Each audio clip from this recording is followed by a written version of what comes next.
서지현, 안미현, 이문정 검사, 검찰 내부의 성추문과 수사 외압 등 이런저런 검찰 추문을 폭로했다가 조직 내에서 불이익과 징계 등을 받은 여검사들입니다.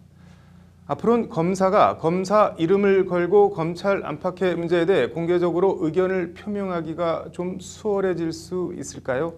검사 윤리강령 관련 규정이 개정됐다고 하는데 어떤 내용이고 어떤 영향이 있을지 이현무 기자의 심층 리포트입니다.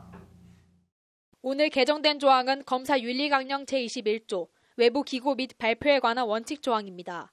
현행 조항은 검사는 수사 등 직무와 관련된 사항에 관하여 검사의 직함을 사용하여 대외적으로 그 내용이나 의견을 기고 발표하는 등 공표할 때에는 소속 기관장의 승인을 받는다고 되어 있습니다. 이 승인 때문에 소속 기관장, 그러니까 지검장이나 고검장, 검찰총장 등 검찰 고위 간부와 다른 의견은 그동안 외부적으로는 나가기가 힘든 구조였습니다. 대표적인 게 안미현 검사의 지난 5월 강원랜드 수사 외압 폭로입니다. 당시 안 검사가 소속된 지검 검사장은 기자회견을 승인하지 않았고 이에 안 검사는 윤리강령 위반 징계 위험을 무릅쓰고 기자회견을 강행한 바 있습니다. 폐쇄적인 조직 문화와 상명하복을 금과 억조로 삼는 검찰 조직에선 아주 많이 힘든 일입니다. 이 때문에 해당 조항이 검찰 내부에 자유롭고 건전한 비판을 막는다는 지적이 끊임없이 제기돼 왔습니다.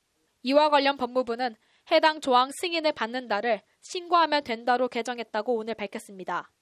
검사의 언론을 튼다는 의미에서 절차를 간소화했다. 수사 상황과 관련이 없는 사회적 문제에 관한 의견 표명은 좀 더 자유롭게 할 수 있게 됐다는 것이 법무부 관계자의 말입니다. 검찰 안팎에선 일단 오늘 개정을 긍정적으로 보는 시각이 많습니다. 폐쇄적인 조직 문화 개선이나 내부 고발과 문제 제기를 통한 검찰 자정 등에 도움이 될 거라는 겁니다. 이분들 승인 받으라고 하면 그 전체 지휘부나 대검 법무부 의견이나 또는 검사장급들 그 고위직들 의견하고 다른 내용은 나갈 수가 없는 구조인데 지금은 신고제니까 다양한 의견들이 나가는 건 확 달라질. 반면 정제되지 않은 목소리가 중구난방 터져나올 가능성 등 부작용을 우려하는 목소리도 있습니다. 특히 수사와 관련해 이른바 여론의 간을 보는 식의 언론 플레이가 이루어질 가능성 등도 완전히 배제할 수는 없습니다.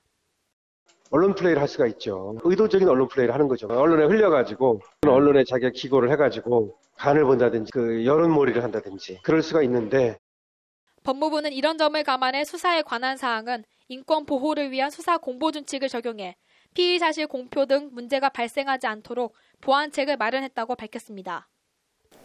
법무부가 검사 윤리강령을 추진한 데 대해 대검은 공식적인 입장을 밝히긴 그렇다며 극도로 말을 아꼈습니다.